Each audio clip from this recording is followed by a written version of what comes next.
Bonjour à tous, bienvenue. Alors j'enregistre un beau dimanche qui s'avérait pluvieux et en fait on est le 9 mars et pour moi un 9 mars ne peut jamais être pluvieux. Ceux qui me connaissent comprendront pourquoi. Aujourd'hui je vous retrouve évidemment pour vous présenter un roman, mais c'est vraiment pas un roman,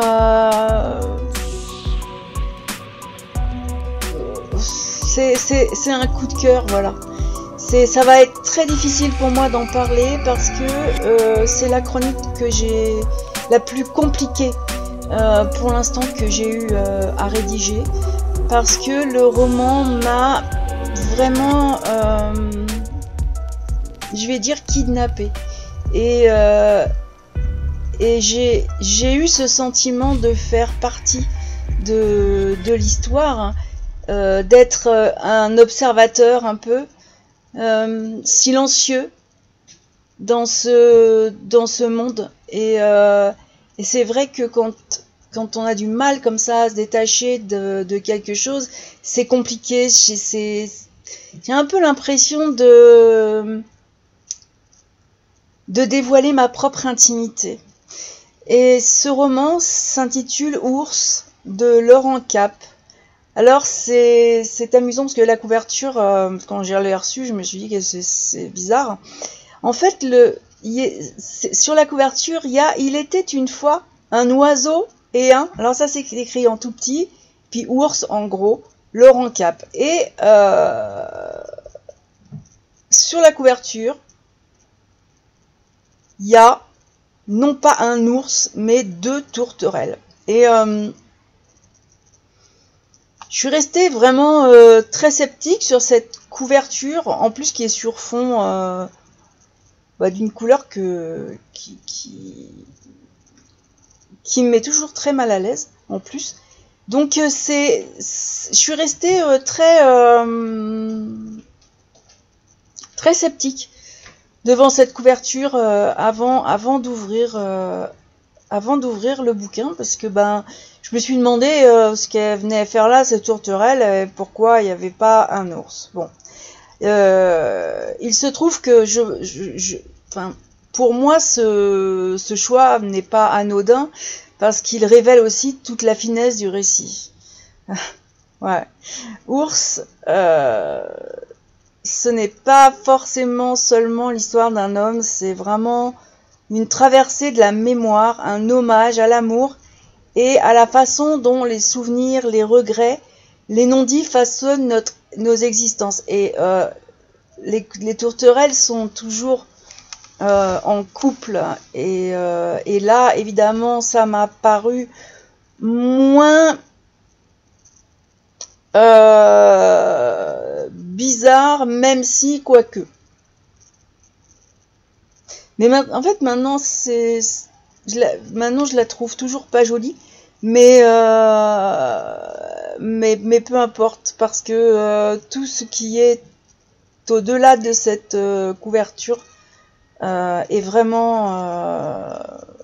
génial. Et déjà, quand je l'ai ouvert, l'auteur me l'a dédicacé, et mon amour pour les livres fait que un livre dédicacé pour moi a une valeur extraordinaire, surtout quand je l'ai à ce point apprécié. Et celui-là,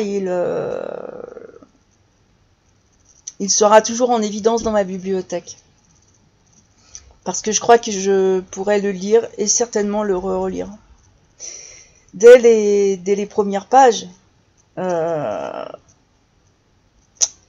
j'ai ressenti cette plume fluide, immersive,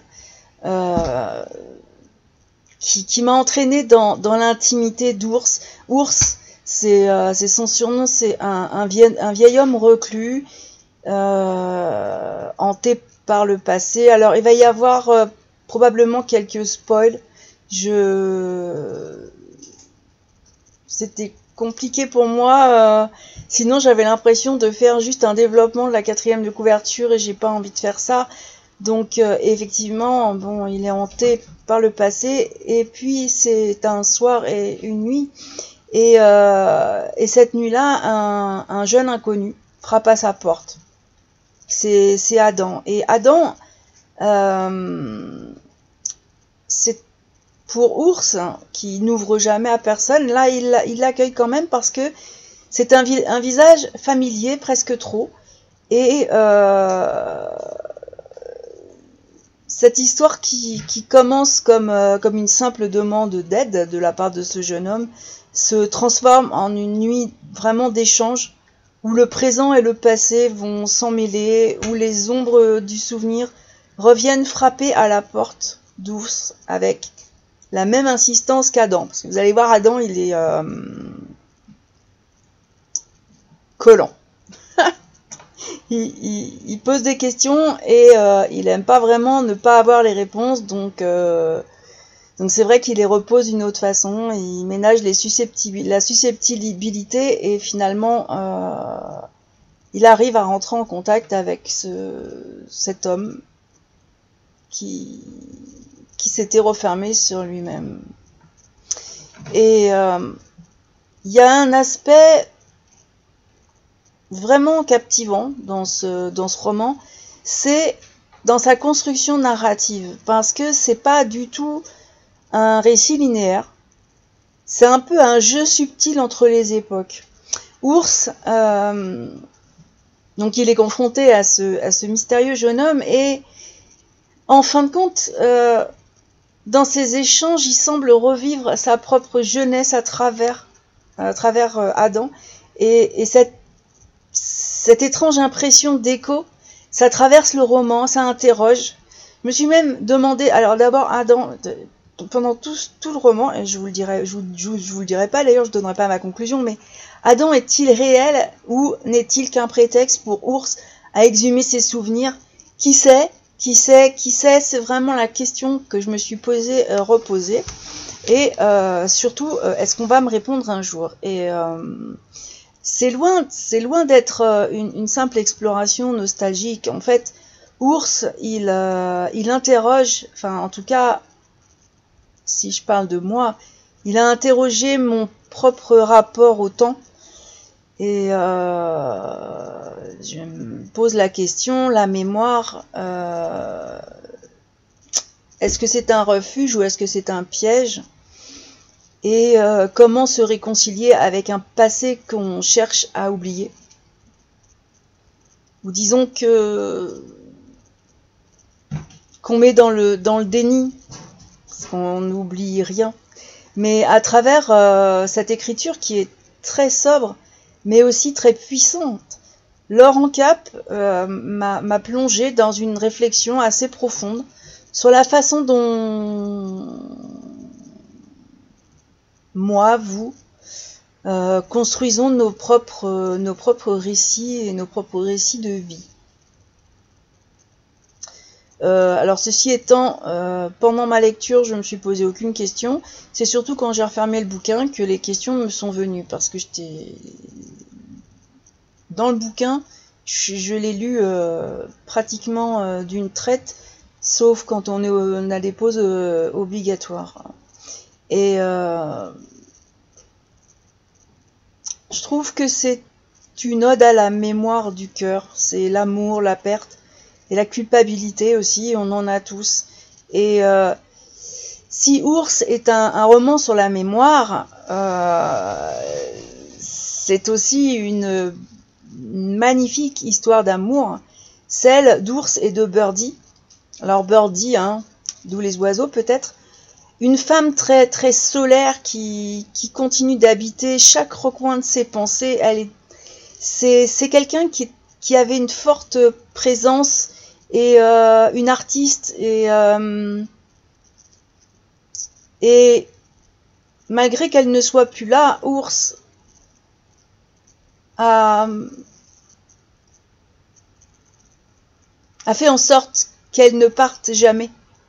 Et de Paris à la Côte d'Opale, leurs souvenirs s'égrènent au fil des pages.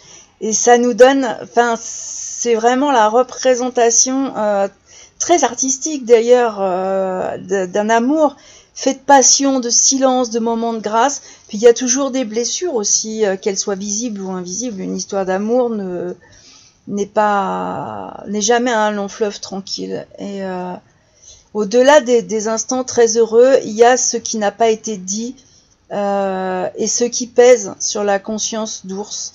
La mémoire, c'est un territoire mouvant et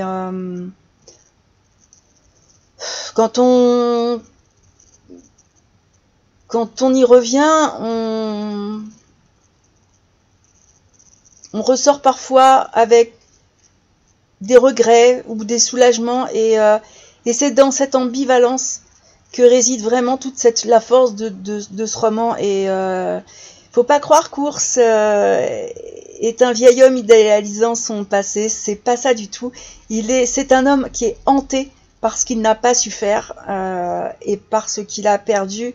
Vous découvrirez au fil des pages parce que c'est terriblement bien amené par l'auteur. Alors dans ce roman, on ne va pas parler que d'Ours et d'Adam, il y a aussi Max et Hélène qui interviennent aussi au fil des pages. Il y a une alternance et c'est un regard extérieur un peu sur cet amour intemporel. Ours et Birdie ne sont pas les seuls dans ce récit. Il y a Max et Hélène. Max et Hélène sont leurs jeunes voisins qui ont été des témoins involontaires et puis beaucoup plus impliqués de cet amour qui défie le temps. Et à travers eux, l'auteur nous offre aussi un contraste assez saisissant entre deux générations, entre ceux qui construisent leur histoire et ceux qui emportent le poids, parce que quand on avance dans l'âge, on a tendance à beaucoup moins regarder l'avenir et à plus se retourner sur le passé. Et Max et Hélène sont vous allez voir, ils font partie, c'est très compliqué là de pas, mais en tout cas par leur énergie, leur fraîcheur, ils offrent une sorte de contrepoids aux souvenirs d'Ours. Max et Hélène sont une incarnation de la vie qui continue, du renouveau aussi, qui s'oppose à la mélancolie du passé.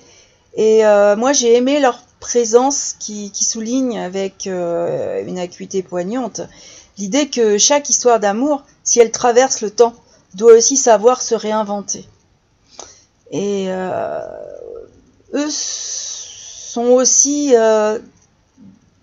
des observateurs, mais Max et Hélène sont une bouffée d'air dans ce roman qui est parfois sombre, et ils nous rappellent que si le passé est une encre, l'avenir est quand même une promesse. Et je ne pouvais pas vous présenter ce roman sans faire un petit paragraphe sur ces personnages, sur cette famille qui habite la maison d'à côté. L'écriture. L'écriture, cet auteur, j'en avais entendu parler sur son premier roman que j'ai voulu lire et que finalement en fait je n'ai pas lu, donc c'est le premier roman que je lis de cet auteur. Et l'écriture est à la fois douce et tranchante. Alors je sais pas si j'aime bien un auteur, j'aime bien en général lire plusieurs romans. Mais la force, c'est vrai, de ce roman, elle réside dans la plume de Laurent Cap qui manie vraiment les mots avec une délicatesse très rare. Il y a une alternance entre les descriptions poétiques, des dialogues ciselés, et son écriture n'a jamais rien de superflu. Chaque phrase pèse finalement, et même le silence raconte.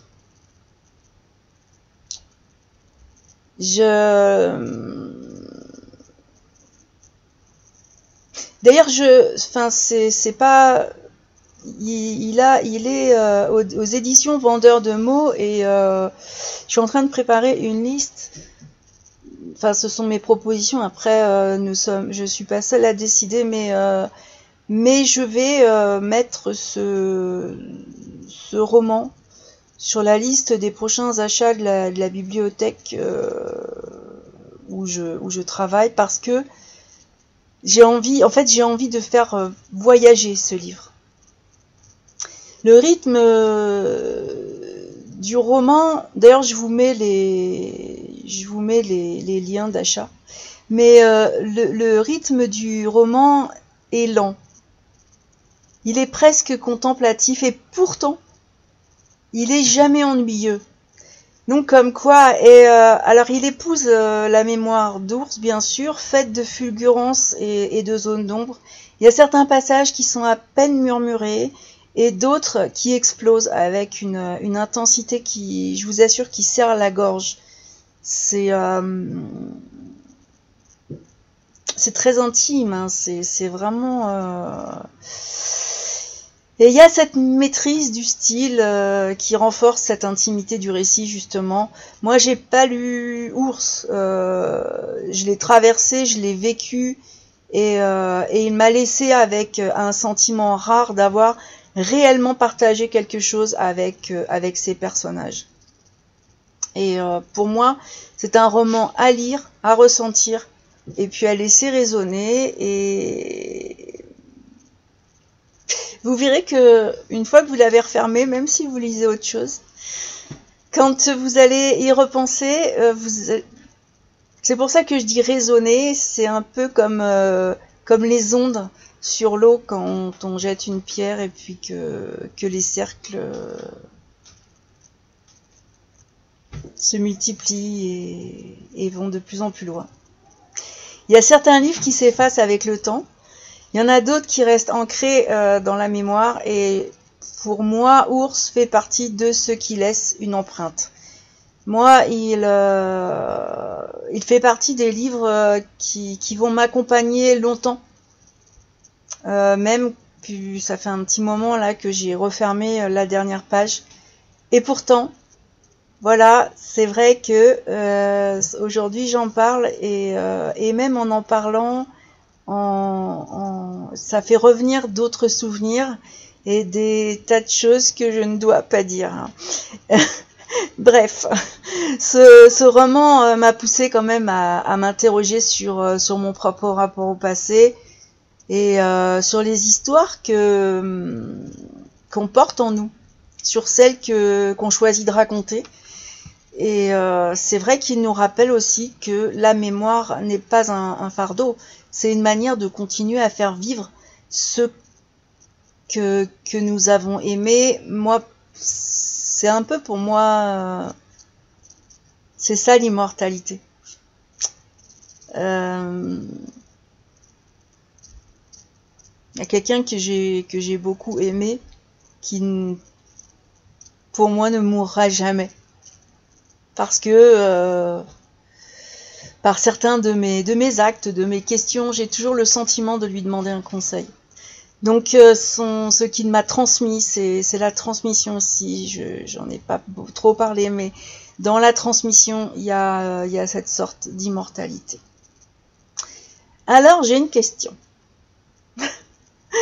Pour tous ceux qui m'ont écouté jusque-là, est-ce que vous avez déjà lu un livre qui vous a fait replonger comme ça dans vos propres souvenirs, ou qui vous laisse un souvenir comme ça, un livre dont on vous reparlera dans une vingtaine d'années, et vous direz mais oui. Donc voilà, vous pouvez partager bien sûr votre ressenti comme d'habitude. Vous avez les commentaires, vous avez l'article sur le blog, la chronique audio existe toujours en vidéo. Et puis, faut pas hésiter, hein, vous pouvez me contacter aussi, hein, et puis vous faire un plaisir, et puis venir en parler avec moi, parce que je préférerais en parler avec ceux qui l'ont lu et qui ont ressenti. C'est là je le présente, et sinon je peux pas aller au-delà. d'une présentation et vous donner envie de le découvrir et de le lire. J'espère d'ailleurs vous avoir donné envie de le découvrir, de le lire et de vous plonger dedans. Alors je vais vous souhaiter une très belle lecture, une très belle semaine. Et moi en attendant, je vous dis à la prochaine!